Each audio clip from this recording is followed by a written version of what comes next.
Una pena. Me olvidé. Em, Bien, entonces,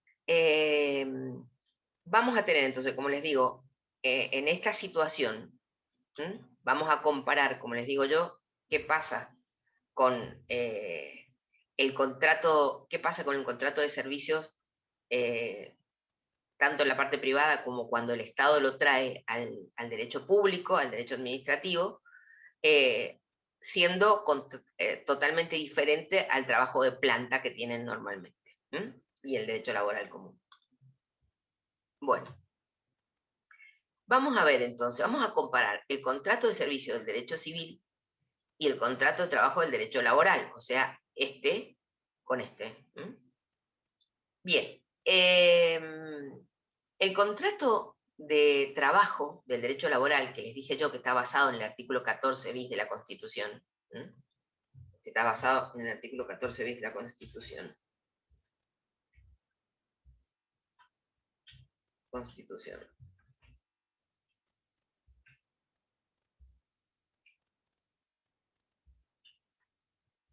Nacional. Y es, bueno, lo vamos a agregar acá, con relación de dependencia.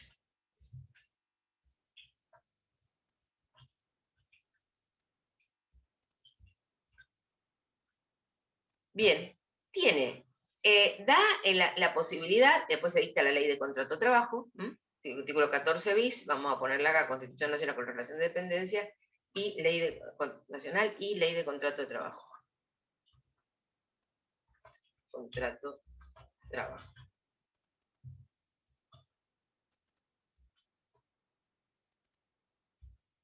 Bien. Entonces, acá vamos a ver que va a existir la posibilidad de que el empleado renuncie cuando quiera, siempre y cuando de lo que es el preaviso. El preaviso significa que se le preavise en términos de 2 meses, se le preavise de que que va a renunciar, por este tema de que en los contratos lo más importante es la buena fe, es decir, no dejar de un día para otro el tema del trabajo. También el empleador puede despedirlo, como les dije yo, con justa causa o sin justa causa, ¿sí? Este despido también lo tiene que hacer con preaviso, igual. Y va a ser, si es con justa causa, por ejemplo, lo encontró robando, no va a pagar ninguna indemnización. Y si es sin justa causa, pues de acuerdo a la protección de la Constitución del 14 bis, le va a tener que pagar una indemnización por despido incausado o injustificado, y que tiene que ser, que es el equivalente a un mes de indemnización por año de antigüedad que tenga en el trabajo. Este contrato de trabajo, la ley de contrato de trabajo, conforme a la base del artículo 14 bis y lo que dice la ley de contrato de trabajo, que es de orden público, va a decir que además tiene licencias laborales. Las licencias laborales son licencias, se prevé que una persona se puede enfermar, esto lo preveía la Constitución, se puede enfermar, puede tener la maternidad, que para nosotros es muy importante, en el caso de quedar embarazada y de tener un hijo, la licencia por maternidad, el cuidado de familiar enfermo, la muerte de familiar, también están previstas con distintas cantidad de tiempo, de días. Por estudio, ¿sí? Hay 10 días al año por estudio, cuando tienen que rendir una materia, tienen que acreditar, pueden ir tomando, por ejemplo, 2 días por estudio, lo único que para que corra la licencia por estudio tienen que rendir. No pueden tomarse la licencia por estudio y después arrepentirse de rendir, porque en el trabajo tienen que presentar el certificado de que han rendido. Bien o mal no importa, pero tienen que haber rendido. Cargos electivos y gremiales. ¿Qué pasa si algún trabajador se presenta para representar un cargo de concejal en las elecciones, de diputado, de senador, que duran una cantidad de tiempo y después se terminan, o gremiales, o se presentan para representar, como ser representantes del gremio, que significa que le dan licencia laboral y no lo despiden, que cuando vuelva lo tienen que ingresar de nuevo al trabajo. Esa protección dura un año. Un año sí o sí lo tienen que mantener en el trabajo. Le van a pagar asignaciones familiares. Quiere decir que si tiene familia le van a pagar por cónyuge, por hijo, le van a pagar las asignaciones familiares que establece el Estado. Bueno, hasta acá vamos a compararlo con este que es el contrato de servicio, que del derecho civil que le digo que venía del artículo 14, está dentro originariamente, artículo 14, Constitución Nacional,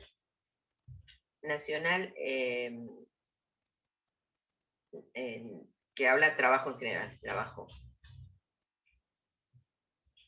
en general. No en relación de dependencia. De dependencia y regulado por el Código Civil. Código Civil y Comercial. Entonces, bien, para que quede claro lo que no he grabado. Bien, vamos a ver que no tiene renuncia. Acá dijimos que la posibilidad del trabajador acá tenía de renunciar al empleo, no quiere seguir trabajando más, puede renunciar. Bueno, aquí que acá no hay renuncia, no tiene la posibilidad de renunciar. Y tampoco, o sea, el empleado, y el empleado, o sea, el contratado acá, y el contratante no puede despedirlo. ¿Por qué? Porque no es un trabajo en relación de dependencia. Hay un contrato, acá sí van a firmar un contrato. Acá cuando uno lo contratan, el contrato de trabajo se llama contrato de trabajo por la ley, pero en realidad no firma ningún contrato, está todo especificado en la ley laboral. En cambio acá sí van a ver que claramente les hacen firmar un contrato. Entonces la única posibilidad ahí es que se rescinda el contrato, que se desarme el contrato como hemos visto nosotros. Con acuerdo perfecto, así como yo con un acuerdo hago un contrato, con acuerdo lo puedo desarmar. Y sin acuerdo quiere decir que, bueno, acá voy a tener que pagar indemnización por no cumplir el contrato de acuerdo a lo que yo me he obligado, si fuera yo la empleada.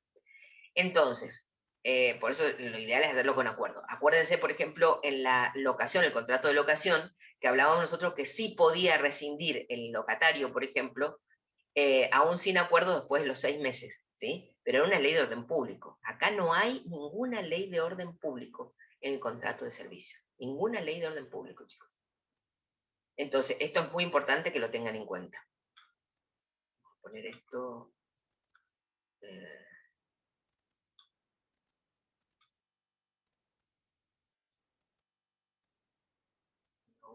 no aumentó nada. Y este contrato de trabajo, no queda ya perdido en lo otro que he puesto.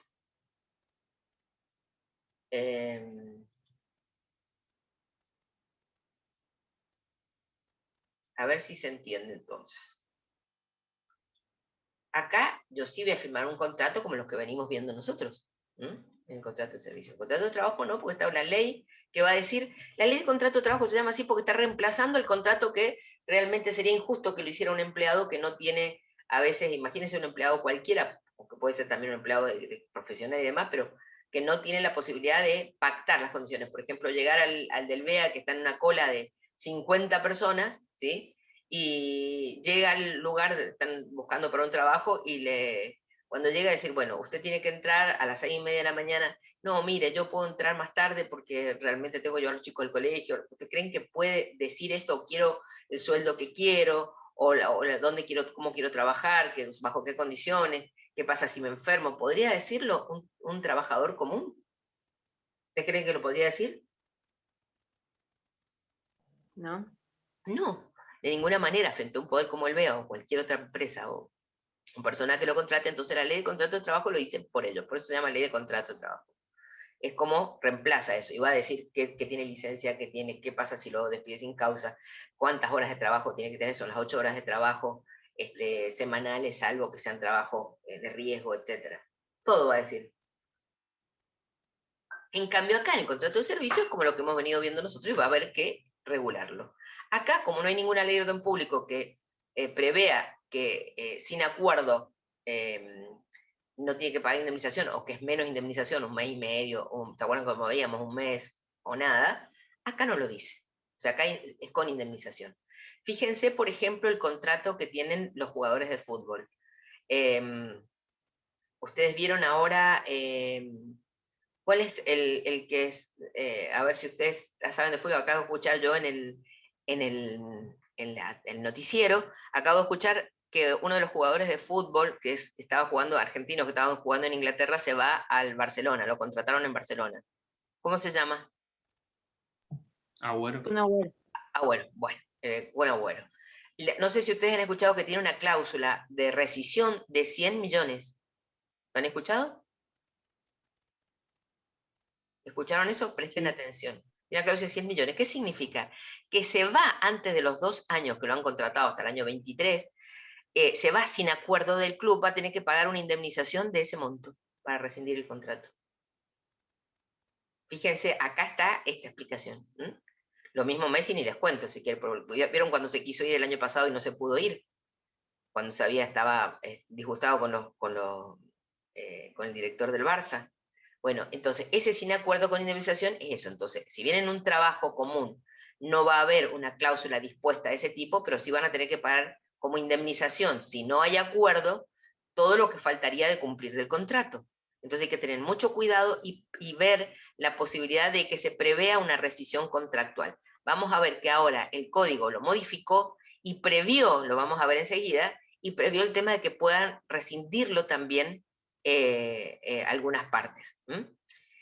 Bueno, en cambio acá, acuérdense que renuncia puede hacerla sin ningún problema, como quiera, sin pagar nada, el trabajador es el protegido totalmente, es el más débil. Acá no, acá se lo considera la ley como iguales. Acá dice, licencias laborales, no tiene ninguna licencia, salvo que haya pactado alguna licencia en el contrato, si no, no tiene ninguna, porque esta licencia laboral está prevista para la ley de contrato de trabajo en relación de dependencia, acá no hay ninguna licencia. No le pagan asignaciones familiares, ¿sí? No le pagan asignaciones familiares. ¿Ustedes ven que está inestable mi conexión? ¿Sí? Recién se cortó un poco, profe, A pero ver, ahora sí. espérenme un segundo, chicos, por favor.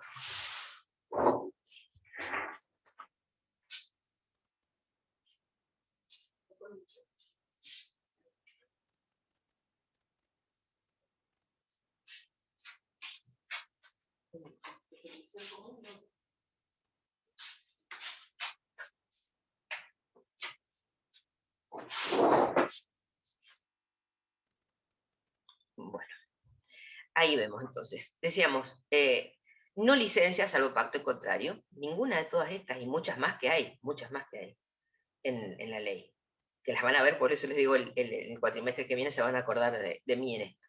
Asignaciones familiares no le pagan ni por hijo, ni por esposa, ni por nacimiento, pues normalmente en la ley acá se paga por nacimiento, por adopción, por casamiento, y licencias también, por eso por casamiento también, por supuesto.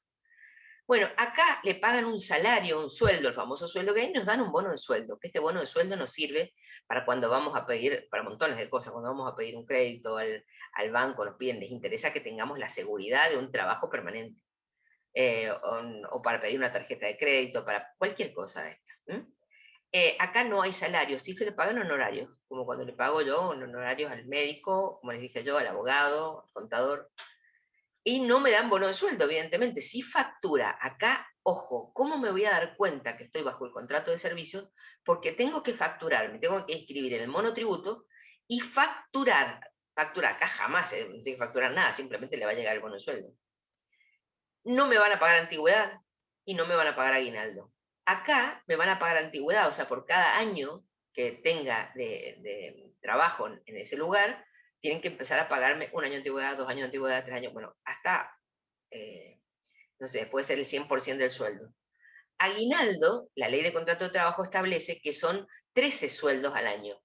El sueldo número 13, si son 12 meses, el sueldo número 13 es el famoso aguinaldo que está repartido en 2 cuotas, la cuota de ahora de junio y la cuota de diciembre. Esto está previsto en la ley de contrato de trabajo. Acá no hay ni antigüedad ni aguinaldo, trabajen lo que trabajen. Acá tenemos siempre una obra social que la descuenta directamente el empleador, y no me tengo que preocupar en esto, y es la obra social, por ejemplo, si son los de empleados de comercio, son la obra social de los mercantiles, que no me acuerdo cómo se llama. Bueno, la OSECAC. OSECAC, exactamente, OSECAC. La obra social de los empleados públicos es la OSEP. Después tenemos, cada uno tiene los petroleros, tienen un montón, cada uno su obra social. Acá no hay obra social, solo que cuando ustedes pagan el monotributo para poder facturar, se inscriben en el monotributo, ahí van a tener dentro de un listado de obras sociales pequeñas que las cuales pueden adherirse, pero tienen que pagar ustedes. O sea, ya se ocupan ustedes, si no lo pagaron en el mes, chao. Acá la obra social la descuenta el empleador y también les descuenta la jubilación el empleador de acuerdo al sueldo que tiene. Acá no existe jubilación descontada por el empleador. Sí, en el monotributo que ustedes pagan, van poniendo algo que les va a dar una jubilación mínima. O sea, les va dando una jubilación mínima, nunca como la equivalente a un sueldo en relación de dependencia. Y la tienen que pagar ustedes, lo mismo que la obra social, todo es directamente ustedes. Acá se descuenta directamente. Acá tiene una asistencia legal y telegramas, tiene una asistencia legal. Es tan importante la protección que hace la ley para el trabajador, que es el más débil, que creó la Subsecretaría de Trabajo y el Ministerio de Trabajo, Subsecretaría de Trabajo por los trabajos provinciales y el Ministerio de Trabajo por los trabajos nacionales, donde, ¿ustedes saben cuál es la Subsecretaría de Trabajo aquí? ¿Saben? ¿Chicos? Profe, ¿no está en la calle de ahí? Bien, está frente a lo que el Café del Mundo, que era antes Habana, frente a la Plaza San Martín, en la esquina. ¿Sí? Esa casa que está en la esquina, bien enfrente del Café del Mundo y frente a toda la esquina a la Plaza San Martín.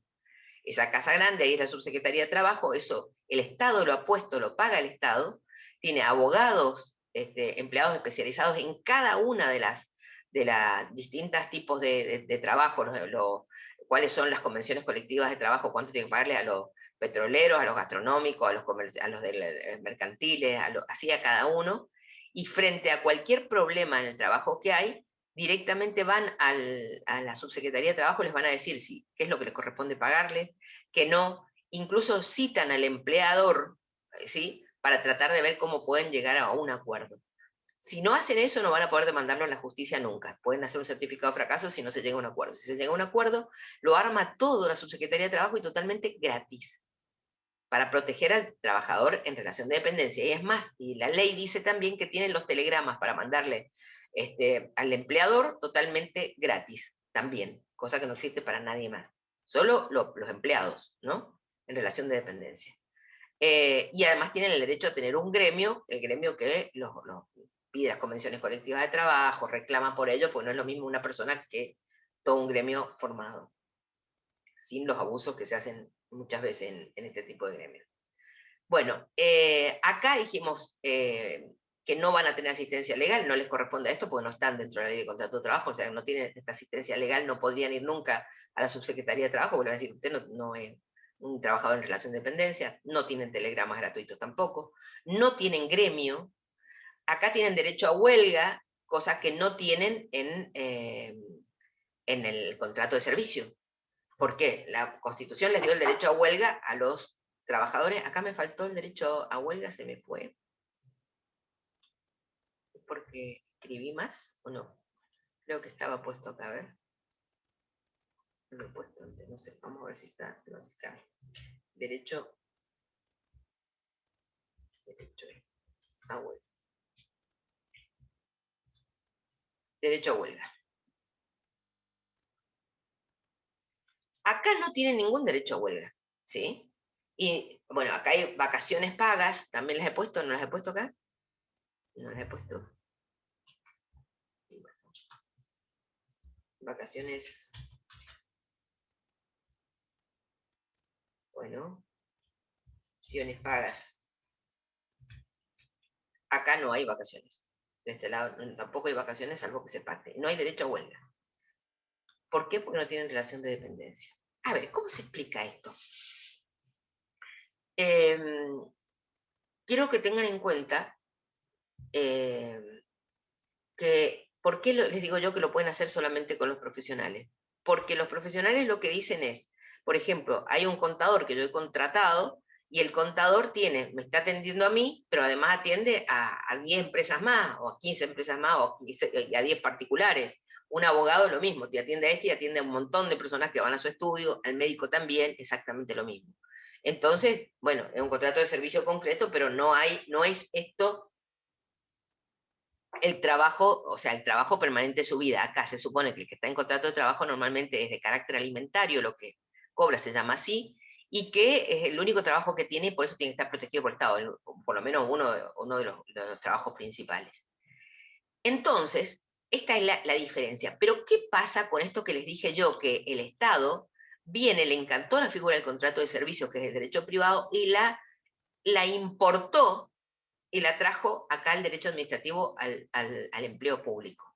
Entonces, en el empleo público vamos a tener el empleo público que corresponde, ¿sí? Que ya lo vamos a ver cuáles son también las diferencias, que normalmente tiene más beneficios que el derecho laboral, es muy parecido al derecho laboral, pero tiene más beneficios porque el Estado es una organización abstracta y se maneja y cumple sus funciones a través de sus empleados y funcionarios. Entonces, tiene más beneficios. Pero, además de los que tiene de planta, dijo que con esto, poniendo figura de contrato de servicio, que son los famosos contratos basura, porque no corresponden al derecho público, ahí va a tener que paga mucho menos y puede contratar más personas, pero solo a profesionales, pues no podría justificar contratar a una persona que no fuera profesional. ¿Por qué? Porque dice que entonces ese profesional, ¿sí? Ese profesional va a...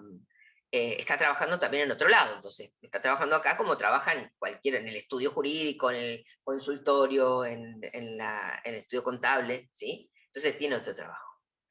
Bueno, entonces yo les voy a contar un caso, como digo, que les decía yo, de una personal y de una colega, que cuando yo ingreso al Poder Judicial, hace bastantes años, como 14 años, eh, ingreso en un concurso, o sea, normalmente el Poder Judicial se ingresa por concurso, al Estado acá para ser de planta normalmente se ingresa por concurso, hay muchos lugares donde no, pero normalmente se ingresa por un concurso, que es un concurso, hay que rendir examen escrito y oral para poder ingresar. En ese concurso se contrataban, yo recuerdo que se contrataban, no sé, a 4 personas. El primero, decía el concurso, el que saliera primero en el mismo, iba a ingresar como contratado en la planta, como el empleo público, como es en la Constitución, en la planta permanente, como funcionario en la planta permanente. El resto iba a ser como contrato de servicios, como contrato de servicios. Porque hay que recordar, para que el Estado pueda poner en planta también tiene que tenerlo en el presupuesto. El resto iba a entrar como contrato de servicios. Bueno, rendimos concurso. Bueno, en ese momento yo salgo primera y por lo tanto entro en la planta, dentro del régimen de empleo público, que vamos a ver ahora enseguida también cómo es, pero es muy parecido al laboral, con un poco más de beneficios. Entro en planta. Entonces, los siguientes entran con contrato de servicio, con este, que les digo yo que es un basura, que entra acá, que no tiene un montón de beneficios. Entonces, entra una compañera mía que va a trabajar conmigo trabajamos juntas hace 14 años, abogada, rindió concurso, ¿no? Como en otro lado que además no han rendido concurso, pero en este caso hasta concurso rindió. Y entonces se forma esta diferencia, ¿sí? Como que, ¿qué empieza a pasar? Ya tiene que inscribirse en el monotributo. Lo primero que tiene que hacer, ¿cómo se van a dar cuenta ustedes que están bajo ese régimen si estuvieran en el privado o en el Estado? Es que les dice que tienen que inscribirse en el monotributo. Jamás ninguno de los que entramos a planta, ni en un trabajo común, tendríamos que inscribirnos en el monotributo, porque se paga la jubilación que corresponde por el trabajo ese en relación de dependencia. Entonces, primero se van a dar cuenta por eso. ¿Por qué? Porque tienen que facturar. Jamás en un trabajo de planta van a tener que facturar, directamente viene el recibo de sueldo cuando corresponde. Entonces, tiene que inscribirse en el monotributo, tenía que hacer factura y además pagar el sellado de ley, el impuesto de sellado de ley por la factura cada mes que le iban a pagar. Cada mes, con factura. Nosotros tenemos directamente el bono de sueldo que viene. Nosotros cobramos un día determinado, ellos siempre cobran después que nosotros. No antigüedad, no cobraba aguinaldo, no percibían aguinaldo. No tiene obra social, salvo la que tenían por el monotributo, que pequeña no le correspondía a la OSEP, por ejemplo, como a nosotros. No tenía el gremio, o sea que en el caso que había huelga, por ejemplo, en el Poder Judicial, ellos no pueden hacer huelga, tienen que estar trabajando, porque si no eso es causal de rescisión por no cumplir el contrato. Ellos no tienen derecho a huelga, porque está fuera de la relación de dependencia.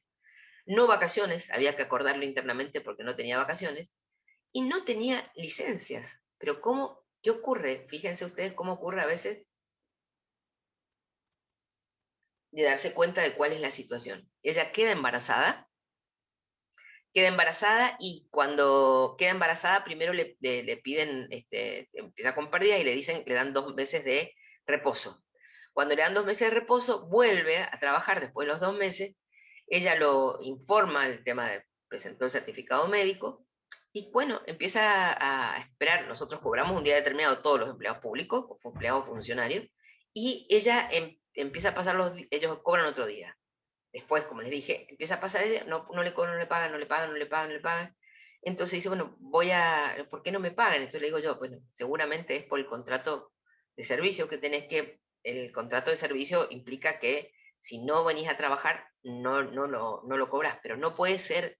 Decía, pero si la maternidad es una de las cosas más protegidas en nuestro país, ¿cómo no me van a pagar si fue una cuestión de maternidad que se llama recursos humanos. Llama recursos humanos, el recursos humanos le dice, no, usted no ha venido a trabajar todo el mes, está bien. Lo consideramos, no le hacemos una rescisión contractual, pero no va a cobrar porque no va a pagar. No tiene la licencia por maternidad, no les estoy diciendo un resfrío cualquiera, por maternidad.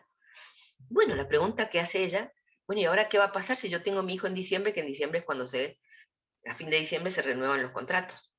Puede ser que si yo tengo que tener mi hijo y no vengo, no me renueven el contrato, sí puede ser.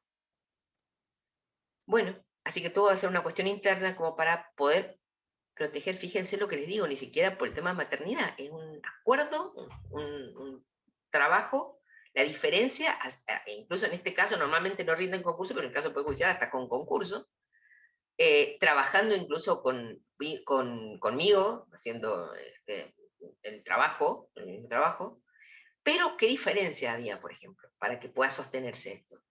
A mí, al ingresar en planta, me prohíben, ¿sí? Tengo inhabilitado el título para ejercer la profesión. Solamente puedo enseñar en la docencia universitaria y con autorización de la Corte, ¿sí? Yo solo puedo hacer docencia universitaria con autorización de la Corte. Nada más, no puedo tener más estudio jurídico ni atender en la profesión. Soy full time del Poder Judicial. Por lo tanto, a mí además me pagan el bloqueo de título, ¿sí? Que es importante también.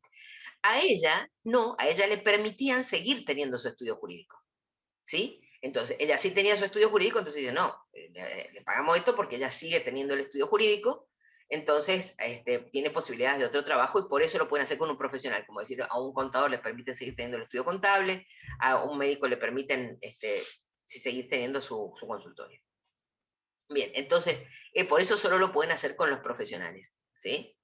Aunque cumplan la misma función. Esto no corresponde para hacerlo dentro del Estado, pero así se hace. Entonces, ¿cómo se van a dar cuenta ustedes? Si los contratan, y bueno, porque lo primero que les van a decir es que tienen que facturar, para lo cual tienen que inscribirse en el monotributo. Pregunta examen mía, ¿sí? Porque esto es fundamental. ¿Ven ustedes la diferencia abismal que hay? Sí, profe. Sí, profe. ¿Se imaginaban algo así? No. Bien, entonces lo que más nos Mucha la puede... diferencia que hay. Es brutal la diferencia. Y no les cuento el sueldo, es brutal la diferencia, absolutamente. Absolutamente brutal. ¿Por qué? Porque, claro, no pagan nada de todo lo que a nosotros pagan. Les acuerdan por un monto y nada más. Y cuando nosotros tenemos aumentos de sueldo o algo, ellos no ingresan por ahí. Les hacen un acuerdo aparte, pero realmente es totalmente diferente. Bueno, fíjense acá les hago la regulación de desempeño laboral, contrato de trabajo, empleo público, acá en el derecho administrativo, el de planta, el verdadero. El contrato de derecho laboral, por ejemplo, tienen todo lo mismo, nada más que, bueno, acá también tienen la posibilidad de renuncia. No, de acuerdo a la ley, el artículo, bueno, este es el artículo 14 bis de la Constitución, le voy a poner acá. Artículo 14 bis, Constitución Nacional.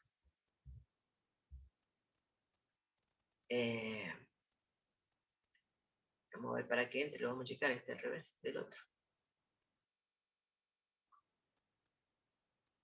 Acuérdense que la Constitución Nacional decía, ¿se acuerdan que decía? Que la estabilidad del empleado público. ¿sí? La estabilidad del empleo público. Acá le vamos a poner derecho administrativo.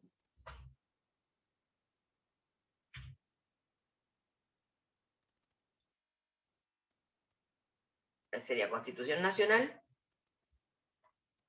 y Ley de Empleo Público. Entonces la vamos a hacer. Ley de Público. Acuérdense que les dije la de docentes, la de policías, la de penitenciarios, la de salud del hospital. ¿Se acuerdan esto? ¿Sí? ¿Va quedando claro, chicos? ¿Sí? Sí, pero Sí, profe. Bueno, entonces, ¿qué diferencia tenemos? En principio, las dos son en relación de dependencia, estas dos, o sea, son iguales de todo lo que dije anteriormente acá, va igual, parecido, con estas diferencias. Bueno, acá también tenemos la renuncia del empleado el empleado funcionario del Estado puede renunciar cuando quiera, como la de trabajo, pero tiene la estabilidad laboral del artículo 14 bis. Entonces, no existe posibilidad de despido, sí cesantía previo sumario, ¿se acuerdan que les dije? Solo cesantía previo sumario. A diferencia de que acá sí lo podían echar, ¿se acuerdan que les dije? Lo podían despedir, nada más que era sin justa causa, le tenían que pagar una indemnización de un año de un mes por año de servicio. En cuanto a las licencias, todas estas licencias que estábamos hablando acá, licencias laborales, acá tiene mayores licencias el empleado público. Por ejemplo, ¿por qué se entiende? Normalmente el empleo público es menor pagado que a veces la actividad privada. Entonces, es como el Estado le compensa con mayores licencias y otros derechos, como el tema de que no exista posibilidad de despido, sino previo sumario y demás, le compensa al Estado ese tipo de cosas a sus empleados y funcionarios. Mayores licencias, bueno, por ejemplo, yo me reía mucho, yo les daba también a los policías, y me reía mucho con el tema de que les daban, por ejemplo, en su ley, como le dije que está la ley de policías, ley de penitenciarios, ley de docentes, decía que les daban 3 días por casamiento de hijo. Entonces yo decía, bueno, casamiento de hijo, ¿esto qué significa? Que van a festejar de antes y después del tema del hijo. Algo es como para darles un aliciente en alguna cosa que no pueden pagarle a veces con sus sueldos. Incentivos, se dan incentivos. Los incentivos es, por ejemplo, como se paga el Estado docente, el Estado que se le da un sueldo, un monto mayor para ampliar un poco el sueldo. Hay mayores beneficios, por ejemplo, la jubilación en algunos casos es a menor edad.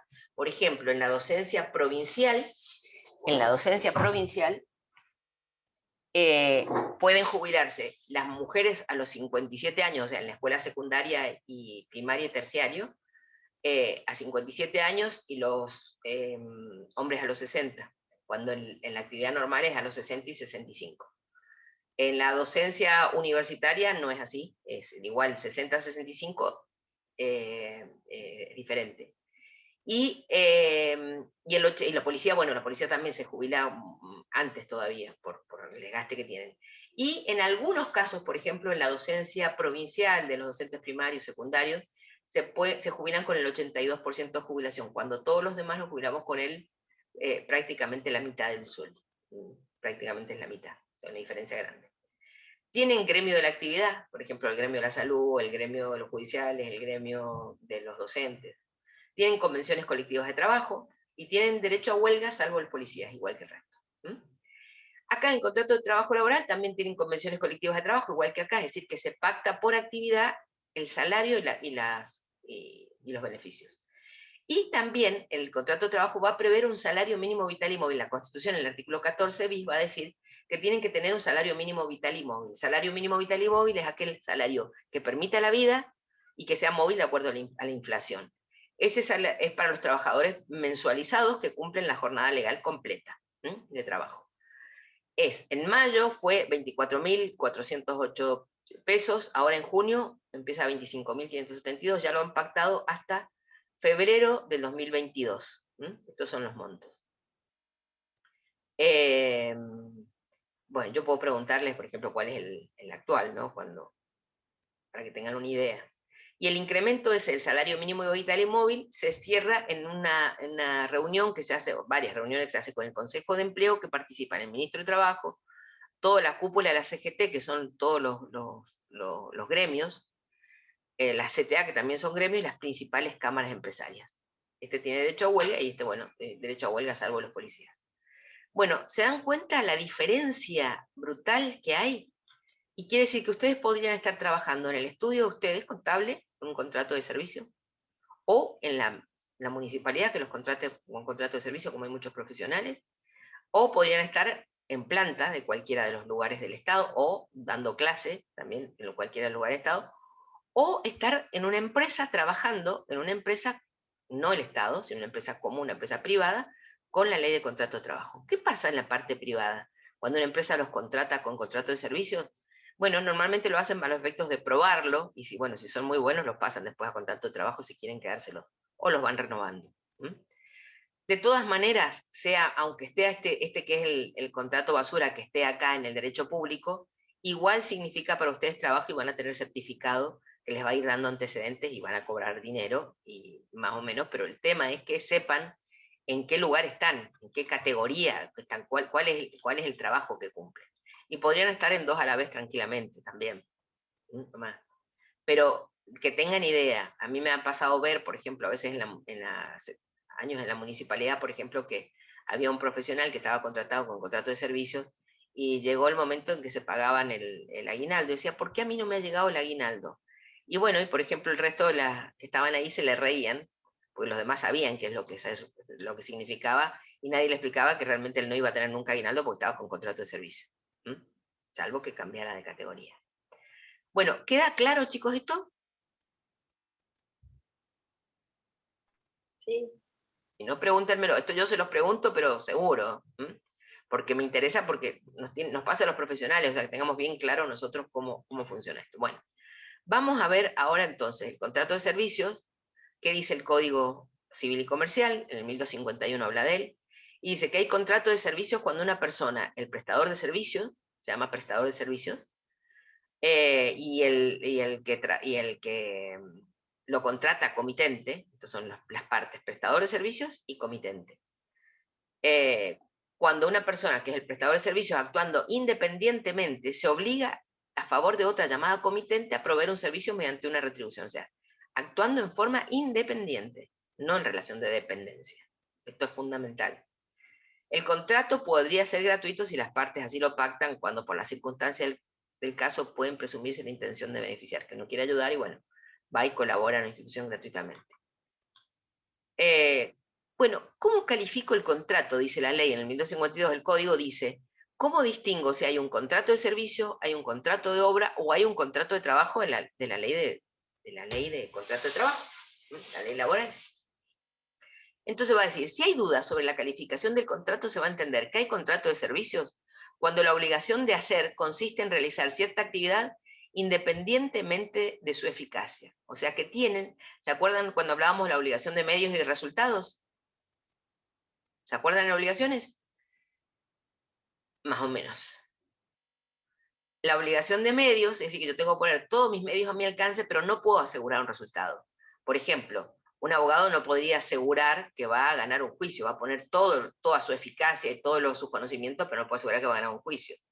Un médico no puede asegurar, va a poner toda su eficacia, pero no puede asegurar que va a sanar a esa persona.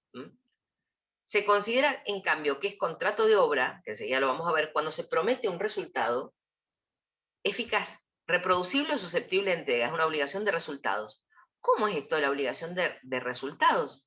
Y bueno, claramente lo podemos ver en el contrato de obra, lo podemos ver con la entrega, un contrato de obra, por ejemplo, típico, es cuando yo contrato para que me hagan una casa, un puente, ¿sí? Un edificio. Entonces, acá en el contrato de obra tengo que entregar, prometo un resultado, acá sí prometo un resultado, la casa de acuerdo a lo que se pactó. Entonces es una obligación de resultado. Ahí me voy a dar cuenta claramente que es un contrato de obra. Y los servicios que se prestan en relación de dependencia se rigen por las normas del derecho laboral, ley de contrato de trabajo. Acá me voy a dar cuenta porque está en relación de dependencia. En cambio, este y este son en forma independiente ambos, lo van a ver en las definiciones. Este es relación de dependencia, este es independiente y este también. Bueno, cuando ustedes trabajan con contrato de servicios, ¿el contratista o prestador de servicios puede valerse de terceros para ejecutar el servicio? Bueno, puede valerse de terceros, pero, salvo que hayan sido contratados por las características personales de ustedes, pero en cualquier caso van a conservar ustedes la dirección y responsabilidad de la ejecución. Si llaman a alguien para ayudarlo, ustedes conservan la dirección y responsabilidad de la ejecución. Directamente. Bien. También establece, como son cosas muy comunes, establece el código una norma común para contrato de servicio de obra. Esto es para los dos. Y dice que en cuanto a los riesgos de la contratación de ambos, el de servicio como el contrato de obra, si los bienes necesarios para la ejecución de la obra o del servicio perecen por fuerza mayor, la pérdida la soporta la parte que debía proveerlos. Entonces, supónganse que estemos hablando de que en la obra o en la prestación de servicio de obra se habían comprometido a incorporar, a traer ustedes todos los materiales para la obra. Entonces, en ese caso, si perecen para quien les provee, salvo que lo ponga en otra parte.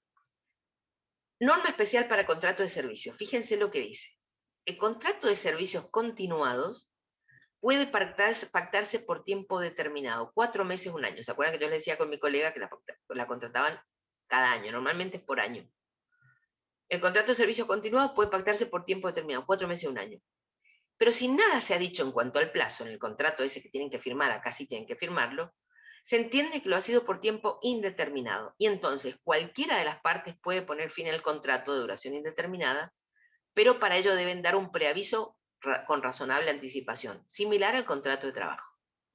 Es como decir, no puedo irme de un día para otro, ni me pueden echar de un día para otro, me tienen que dar un plazo razonable, que podía ser un similar al preaviso de los 2 meses del derecho laboral. Bueno, y acá viene lo otro que ya les expliqué yo con anterioridad, ¿no? Bien. Vamos a ver ahora, les voy a mostrar yo ahora cómo van a poder ver cómo sucede esto con los médicos. Hay médicos, en los hospitales públicos hay médicos que son los médicos de planta, médicos, enfermeros, kinesiólogos, son de planta, o sea, los que están ingresados con la estabilidad del empleado público y que no pueden ser despedidos, son los cesanteados, pero si acreditan todo esto con un sumario, con una investigación, etcétera, etcétera. Y también hay otros médicos que están contratados con un contrato de servicio, médicos, enfermeros, kinesiólogos, fíjense que siempre son profesionales. Miren cómo se nota esto cuando el año pasado, cuando empezó la pandemia de COVID, en Mendoza, igual que en otras circunscripciones, lo vi también en Buenos Aires, esto como estaban haciendo los reclamos por los distintos lugares, empezaron a reclamar los médicos que estaban contratados de servicios, médicos, enfermeros, contratados con servicios que frente al COVID tenían que poner todos sus esfuerzos y demás, y no se los pasaba a planta. Ni se los había llamado a concursar, ni se los pasaba a planta, y llevaban años en esas condiciones cobrando una miseria, teniendo responsabilidad como la de su propia vida en este caso. Entonces hacen todo un planteo, un petitorio. Vamos a verlo, lo tienen ustedes agregado ahí. Lo tienen agregado en el material. Dice, precariedad y cese de pagos en plena crisis por el coronavirus. Fíjense, 11 de marzo del 2020. Dice, en el principal efector de salud de Mendoza hay cerca de 400 trabajadores y trabajadoras precarizados.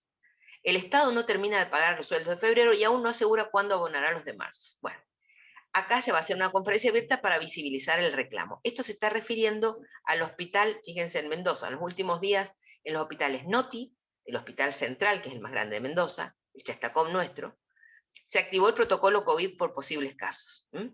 Y dice, trabajadores y trabajadoras, pero van a ver que son profesionales todos, denuncian suspensión y demoras en el pago. Yo les dije, primero los de planta se les paga y después se les paga a ellos. En el pago de haberes a gran parte de la planta de prestadores. ¿Vieron que le dije que se llama prestador de servicios? ¿Sí? La planta de prestadores y precariedad sostenida en las contrataciones, contratación de servicios.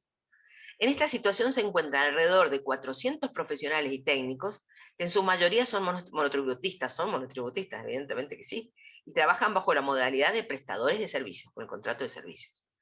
En los últimos días no nos quisieron recibir la documentación para cobrar nuestro sueldo. ¿A qué se refiere eso? ¿Qué documentación tenían que entregar para cobrar el sueldo?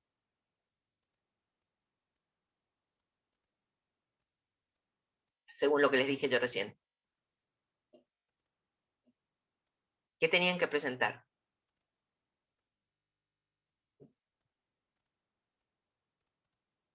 La factura. ¿Este sería un contrato de servicio? Es el contrato de servicio, una factura. Por eso le dije, tienen que inscribirse en el monotributo porque tienen que presentar factura. Si no facturan mes a mes, no cobran. ¿Sí? En cambio, en trabajo habitual jamás te presentan nada, cobran directamente, si acreditan que están trabajando. Entonces dice, los últimos días no nos quisieron recibir la documentación para cobrar nuestro sueldo, o sea, la factura. La respuesta es que no hay dinero para pagarlo, explicó una de las integrantes de la Asamblea de Trabajadores y Trabajadoras del Hospital Central de Mendoza. Espacio de lucha que convoca a los contratados y prestadores que atraviesan la irregular situación, una situación irregular para el Estado. Esta fue la gota que rebasó el vaso, explicó la delegada, quien manifestó que ella, como la mayoría de sus colegas, lleva más de 5 años sin contar con licencias. ¿Se acuerdan que les dije? No tienen licencia. Acuérdense de mi colega, ni maternidad. No cuentan con ART, la de riesgos de trabajo. No cuentan con obra social. No cuentan con posibilidad de capacitaciones y con magros sueldos.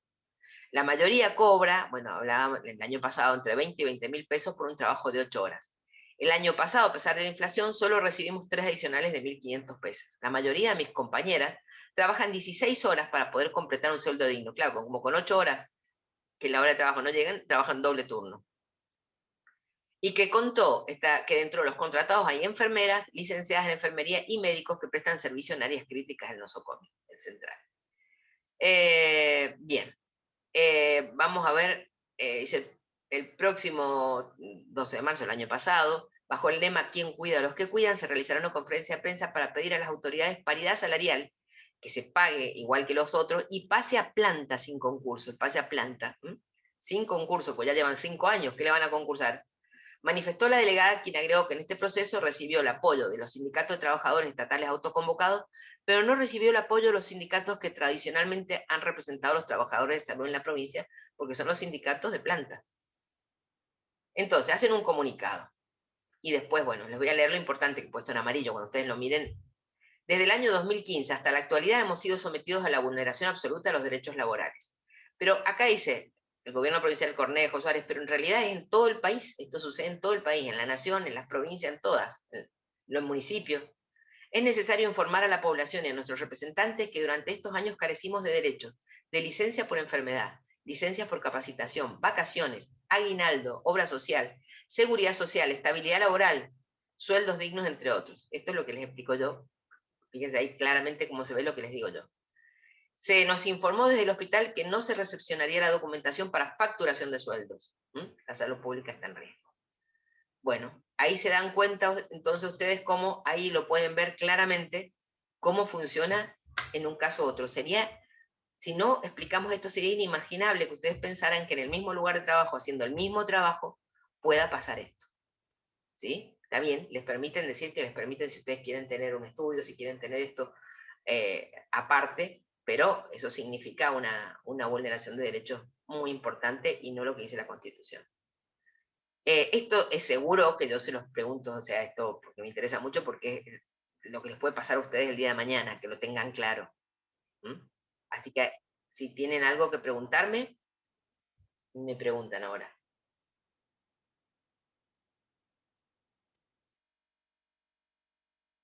¿No? Bueno, entonces vamos al contrato de obra.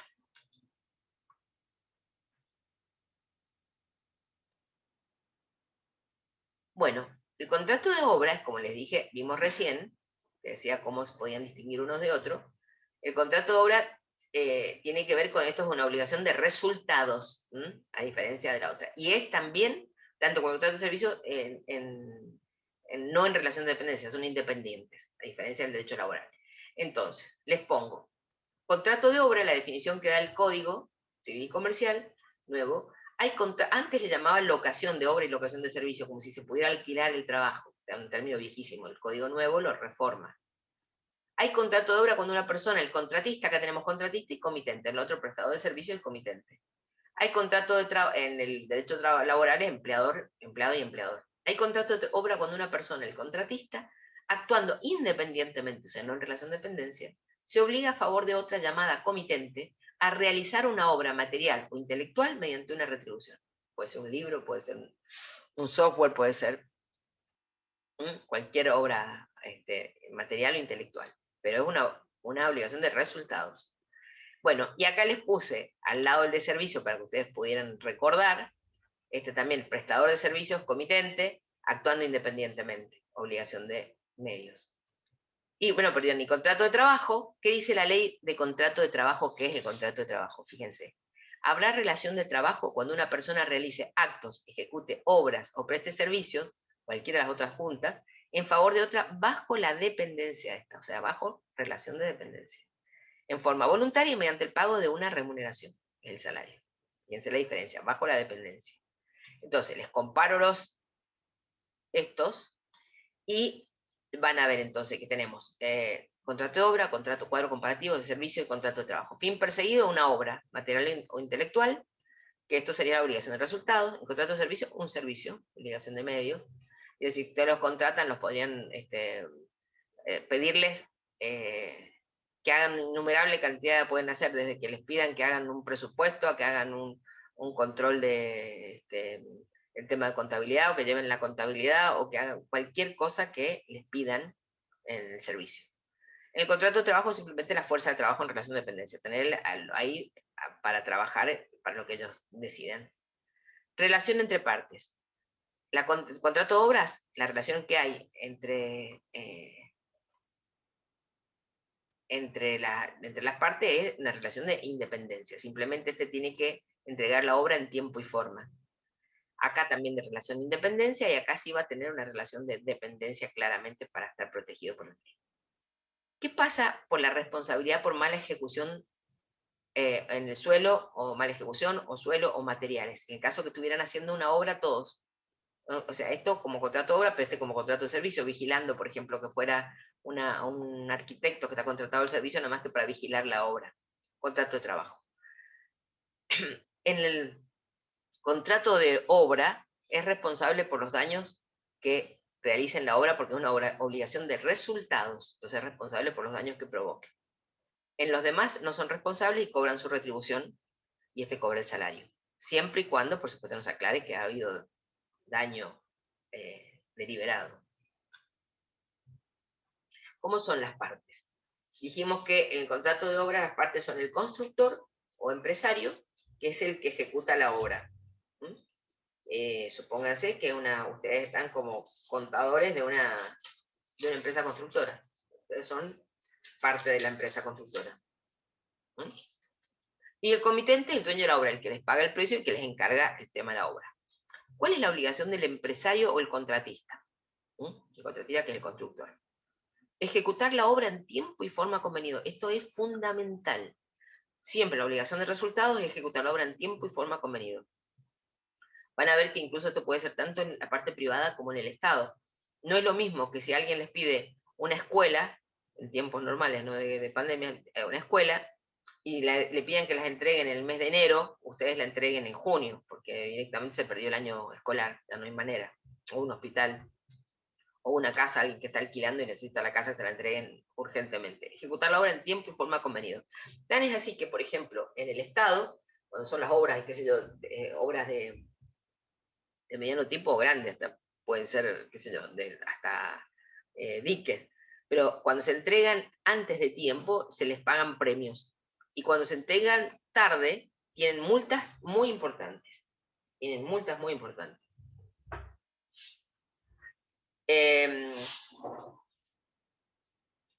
Entonces, también tienen la obligación, en principio, de proveer los materiales adecuados, salvo pacto en contrario. Proveer los materiales adecuados, salvo pacto en contrario, quiere decir que hayan pactado que los provea el comitente. ¿Sí? Permitir el control de la obra por el comitente. Que venga y revise la obra a ver efectivamente cómo está. Y tienen responsabilidad por la ruina de la obra o por ser impropia para su destino. O sea, si hacen daño en la obra, no hacen bien las cosas y demás, son responsables. Tan responsables son que responden por 10 años. Fíjense qué prescripción tan larga, por 10 años. Y tiene responsabilidad también por los vicios o defectos y diferencias de calidad. ¿Por qué? Porque es una obligación de resultados. Es una obligación de resultados. Entonces, en la obligación de resultados tiene responsabilidad en cómo lo hicieron y todas las consecuencias que puedan tener. No así en el contrato de servicio. Obligación del dueño de la obra, el comitente, tiene que darle toda la colaboración que necesite el empresario para hacerlo. Por ejemplo, desde darle los planos, la documentación, las inscripciones en la municipalidad para que todo pueda hacerse correctamente. Pagarles la retribución pactada y, por supuesto, que al término de la obra, recibirla. Bueno, colaborar, el comitente, como dijimos, debe prestar toda la colaboración necesaria conforme a las características de la obra. Y acá viene algo que es importante, que es la forma de pagar el precio en los contratos de obra. Bueno, la forma de pagar el precio, la forma de pagar el precio puede ser de tres maneras. Va a tener que ver mucho en la época de inflación o estabilidad que tenga un país. ¿Por qué? Porque hay algunas formas que van a prever que haya un precio único y determinado a partir desde que del contrato, que se haga el contrato. Ese es el que se pacta por ajuste alzado o retribución global, que se llama el primero, el A. Se establece un precio fijo invariable para toda la obra. Bueno, imagínense en una época como la nuestra, que es de inflación constante, esta sería un problema. También es por un precio fijo invariable para toda la obra cuando se establece por unidad de medida, la C. Vamos a saltear la B ahora. Por unidad de medida, el precio se va a fijar por medidas o por unidades técnicas. Por ejemplo, por kilómetro cuadrado de asfalto, por metro cuadrado de construcción, de pintura, de lo que fuera. Entonces le van a poner un precio determinado. Después se puede ampliar las cosas, pero siempre va a ser ese mismo precio. Y esto serían las dos que establecen un precio fijo invariable para toda la obra, la A y la C. Y después, para épocas de inflación, habla del sistema de coste y costas, por coste y costas. El precio se va a fijar teniendo en cuenta el costo que tiene realmente la obra, o sea, cuánto, se pone un precio al principio, pero dice que se va a ir pagando a medida que se va pagando, que se pagan por certificaciones, por partes, de acuerdo a lo que valga la mano de obra en ese momento y lo que valgan los materiales en ese momento. O sea que va permitiendo que el constructor pueda aumentar el precio, vaya variando el precio de acuerdo a esto. Bueno, esto significa, este coste y costas que dirían ustedes para una empresa constructora, bueno, esto sería lo justo, hace que inmediatamente se cierren todas las posibilidades de trabajo, porque la gente no quiere, es como arriesgarse, es decir, yo quiero contratar mi casa, pero me dicen que el sistema es por coste y costa, y decir, bueno, yo no sé cuánto voy a terminar pagando, o sea, que es un final abierto, nunca voy a saber qué voy a pagar y si lo voy a poder pagar, si voy a poder terminar. El Estado le pasa lo mismo, tan es así que dice el Estado que solo en casos de urgencia y conveniencia comprobada, solamente en ese caso, va a poder hacerlo por coste y costa.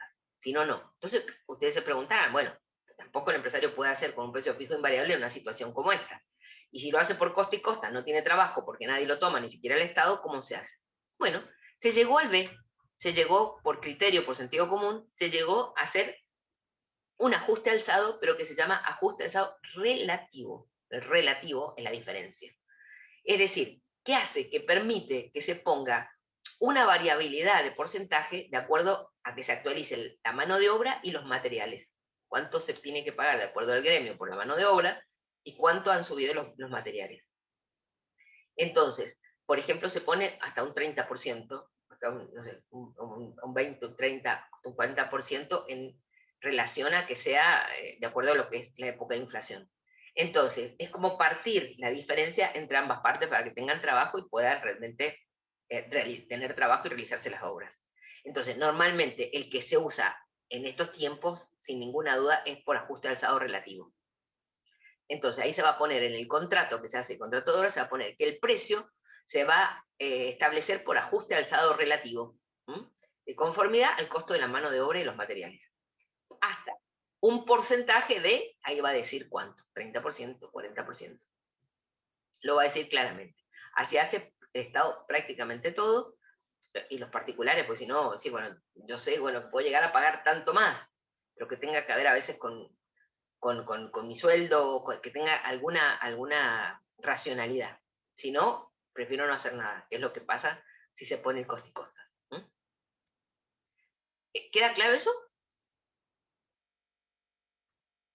¿Queda claro?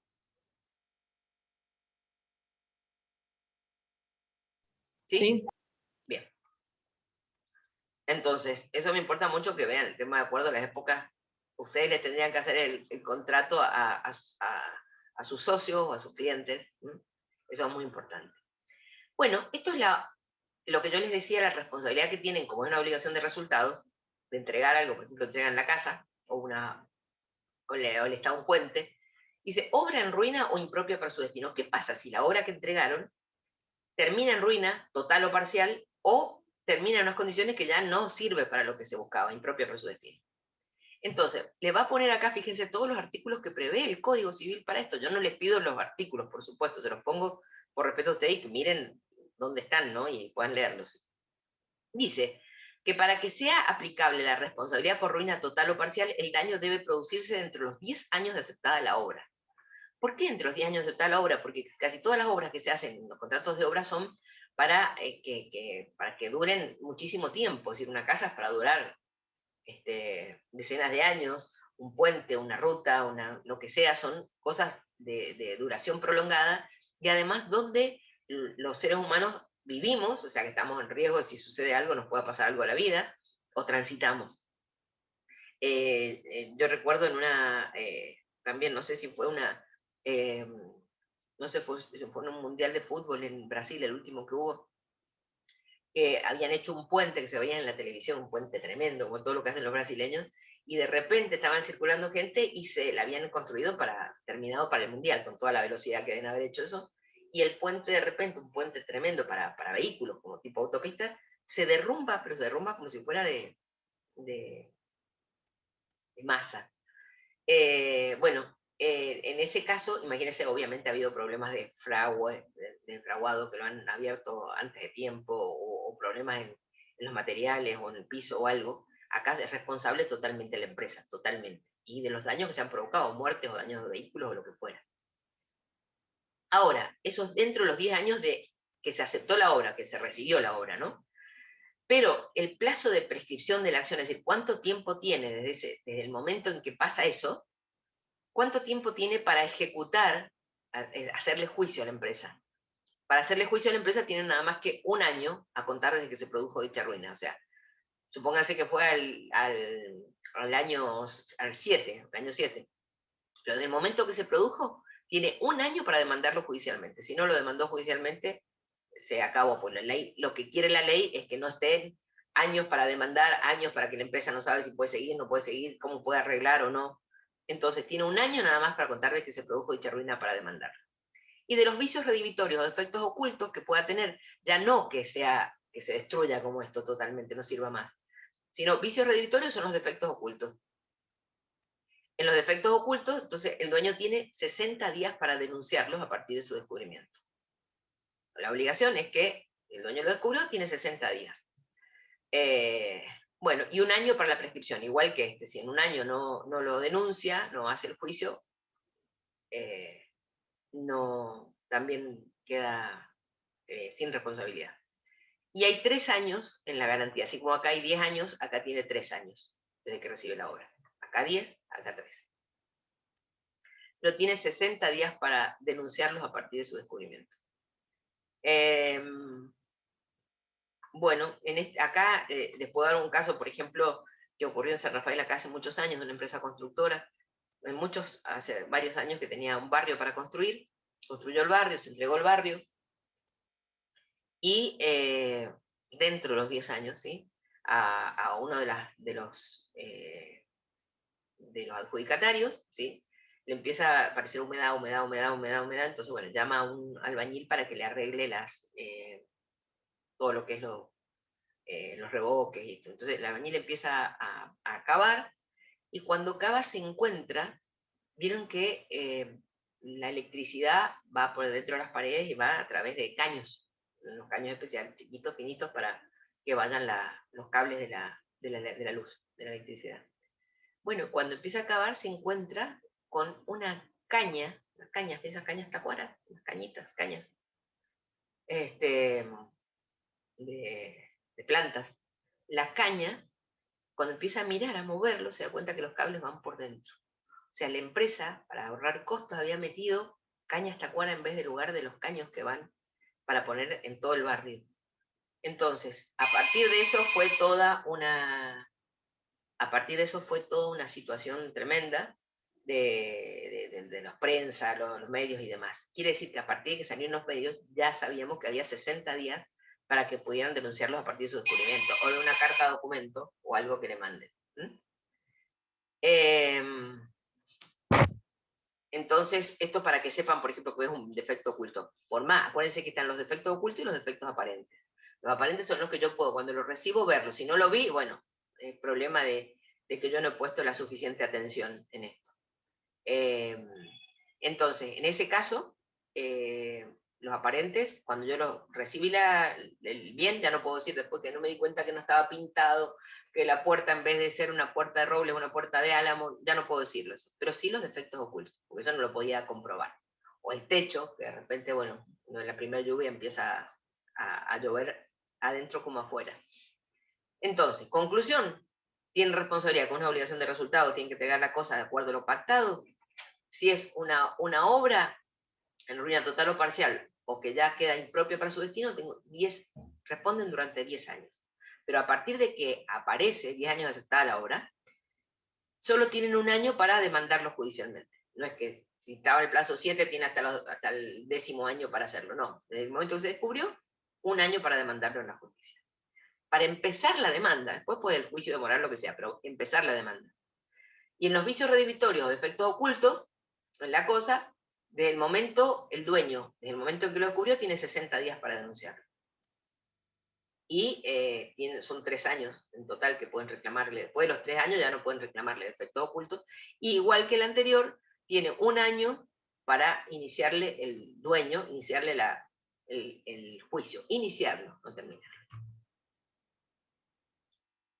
Si tienen dudas, me preguntan, chicos. Objeto del contrato.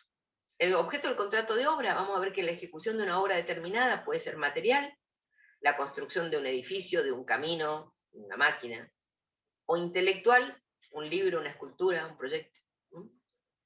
La obra, como todo lo que hemos visto hasta ahora, tiene que ser, el objeto tiene que ser lícito, tiene que ser posible, conforme a la moral y las buenas costumbres, y tiene que ser determinado. Yo no puedo hacer un contrato de obra donde no diga claramente qué es lo que se está contratando. Tengo que decirlo claramente. La forma y la prueba. Bueno, en cuanto a la forma y la prueba, vamos a ver que no, en principio, no requiere una forma específica. Puede ser verbal o escrito. Por supuesto que les he insistido yo miles de veces que no hagan ningún contrato verbal por más que sea factible. O sea, el código acá dice, bueno, si ustedes no se preocupan, es un problema de ustedes, pero la única manera en que tengan menos problemas yo es que esté claramente escrito qué es lo que pido, o a qué me obligo, en cuánto tiempo, de qué manera, claramente, pues si no, pues no hay forma de que lo pueda acreditar. Sí exige la ley forma escrita si se trata de contrato de obras públicas, o sea, cuando el Estado contrata, por ejemplo, el tema, lo que le digo, el puente este, y cuando se haga la construcción, los edificios de propiedad horizontal, en los edificios, ahí sí, porque hay una ley especial de edificio de propiedad horizontal que dice que tiene que ser el contrato de obra, tiene que ser por escrito. Y pruebas admisibles cualquier medio probatorio. Cualquier medio probatorio. Bueno, acá también tendrán que ver, supongo yo, vieron en Mendoza que se ha caído uno de los, por la inundación, se ha caído uno de los puentes, que hace mucho que hay una derivación. ¿Sí? ¿Saben qué pasó? Ahora con la pandemia no sabemos qué pasa en la ruta de Mendoza. Pero bueno, también se cayó un puente y cuando uno ve un destrozo grande. O sea, ahí habrá que ver si realmente la tormenta esa que vino por el tema de los zanjones fue más fuerte de lo que podía preverse, o es un daño realmente porque la empresa no lo hizo bien. Y si están dentro de los 10 años de reclamar. Conclusión del contrato de obra. Bueno, ¿cómo concluye el contrato de obra? Primero, pues, obviamente, porque cumplió el contrato, entregó, pagaron, terminó. o porque desistan unilateralmente el dueño de la obra, el que pidió encargo de la obra, dice, no, no quiero seguir. Ahora, en este caso debe indemnizar al contratista los gastos, trabajo y la utilidad que hubiera podido obtener de forma razonable, se lo tiene que indemnizar. Supóngase que hubiera contratado personal, que hubiera contratado máquinas, hubiera comprado todo esto tiene que indemnizárselo. Otra forma de concluir el contrato de obra es por muerte del contratista o empresario. Por muerte del contratista o empresario, salvo que los herederos de esto continúen con la empresa. Muchas veces que en la empresa están los hijos también y puedan continuar con esto, con la empresa, y estén de acuerdo en hacerlo. Y el cuarto es por resolución del contrato. Ejemplo, por no proveer materiales, es decir, supónganse que ustedes son la empresa constructora y ha quedado el dueño, el comitente, de entregarle los materiales, y los tiene ahí parados y no les entrega los materiales, no pueden estar perdiendo tiempo y no contratando otra obra por esto. Entonces, por no proveer los materiales en tiempo, por falta de pago, porque el empresario constructor cae en quiebra o concurso y no puede concluir la obra, así como el caso de la muerte. Esas son las causas de conclusión del contrato de obra. Pero ¿vieron la diferencia que hay entre las obligaciones de medios y la de resultado? Vuelvo a decirles, de medios, tanto el contrato de servicio, de resultados el de obra. El de obra y de servicios es independiente, en relación independiente, y el contrato de trabajo, que van a ver el próximo cuatrimestre, como les digo, es con relación de dependencia, la diferencia que tiene. ¿Qué dudas tienen?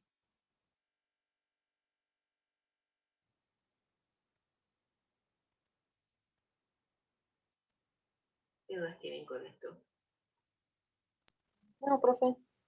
¿No hay dudas? No. Bueno, chicos, las clases terminan el 12, ¿no? Sí, profe. Sí, terminan el 12. ¿Ya lo han confirmado? Pues yo al final no lo confirmé. ¿Sí? Por lo que yo tengo entendido, terminaron el 12, pero no El sé 12, si que lo... en realidad es el 11 porque el 12 es sábado. Bueno, sí, yo creo que es así. Entonces esta sería la última clase. Yo de todas maneras les dejo les voy a dejar en el Connect, les voy a dejar un power de mandato, comisión y corretaje, ¿sí? Y de depósito, para que les ayude en esto. Y bueno, hasta acá es lo que hemos visto. Con el doctor, ¿cómo han llegado? ¿Cómo van? Nos queda fideicomiso. Bueno, el fideicomiso es muy importante para él, tenganlo en cuenta porque eso es fundamental para él también. ¿Qué más? Cooperativas. Sí. De la unidad 14 nos quedan 2 temas y bueno, de la unidad 15 no hemos visto nada. ¿Qué es la unidad 15? Contratos asociativos, me parece. Contratos asociativos. Bueno, bueno, estaríamos terminando, sí, por supuesto voy a tener las clases de consulta para ustedes y bueno, ahora a presentarse. No sé cómo tenemos el resto del... los que están, los que faltan, los recuperatorios, el integrador. ¿Alguno se va a presentar en el primer turno de examen final? ¿El del 28? Sí. Yo tenía ganas, pero no sé, voy a ver si llego. Bueno, hay que ponerle todas las pilas, a ver si ya, la ventaja que hay es que ahora hay tres llamados, hay 3 turnos. Entonces, eso es muy importante. Aprovechar, porque después, si no, tienen largo tiempo sin examen. Bueno, yo a disposición, chicos, de ustedes. Bueno, sí, también estoy en la clase de consulta y lo que precisen. Y ha sido un gusto darles clase. Muchas gracias, profe. Sí. Bueno, los libero entonces. Bueno, profe, muchas gracias. Bueno, estamos viendo entonces. Nos vemos. Chao, profe, hasta luego. Gracias, Chao. profe, hasta luego. No, gracias a ustedes. Chao.